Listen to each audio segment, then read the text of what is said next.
ইনশাআল্লাহ ভাই বরিশাল এবার চ্যাম্পিয়ন হয়ে সবাই লঞ্চে করে কাপটা নিয়ে যাবো।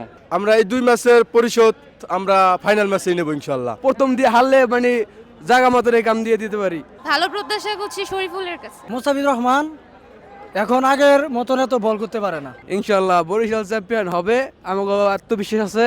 ঠিক আছে, তামিম ভাই আছে, ডেভিড মালান আছে, ইনশাআল্লাহ সবার প্রতি আশাবাদ করেই আবারও কাপ নেবে বরিশাল। রংপুরের সাথে ফাইনালে গেলে মনে করেন যে খেলাটা জমজট হবে।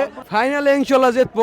আমরা এরকমই মানে প্রথম দিয়ে হারলে মানে জায়গা মতো কাম দিয়ে দিতে পারি ইনশাআল্লাহ। টপ ইন্ডিয়া ইনশাআল্লাহ আমরা লঞ্চে চলে যাবো বরিশাল। আজকে তামিম ভাই থেকে আমরা 50টা সম্ভবত 50টাই আশা বেশি করি, যে 50টা যদি তার হয় তাহলে কাল সর্বনিম্ন মনে করেন 200 রানের টার্গেট হবে যদি প্রথম ব্যাট করতে পারে। আমরা এই 2 ম্যাচের পরিশোধ আমরা ফাইনাল ম্যাচে নেব ইনশাআল্লাহ। ইনশাআল্লাহ আজকে জিতবে।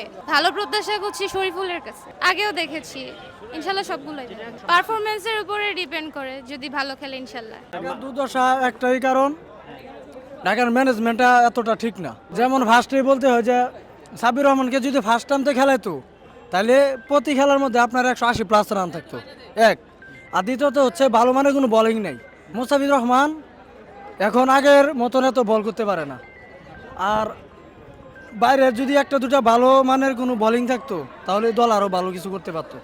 কিন্তু রান কিন্তু অন্য দলের চেয়ে ভালো রান প্রতি ম্যাচেই করে, বাট জিততে পারে না, শুধু বোলিংয়ের সমস্যা।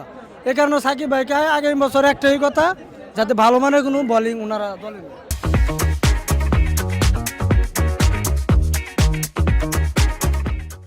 ইনশাআল্লাহ ভাই বরিশাল এবার চ্যাম্পিয়ন হয়ে সবাই লঞ্চে করে কাপটা নিয়ে যাবো। বরিশালের সাথে রংপুর ভাই।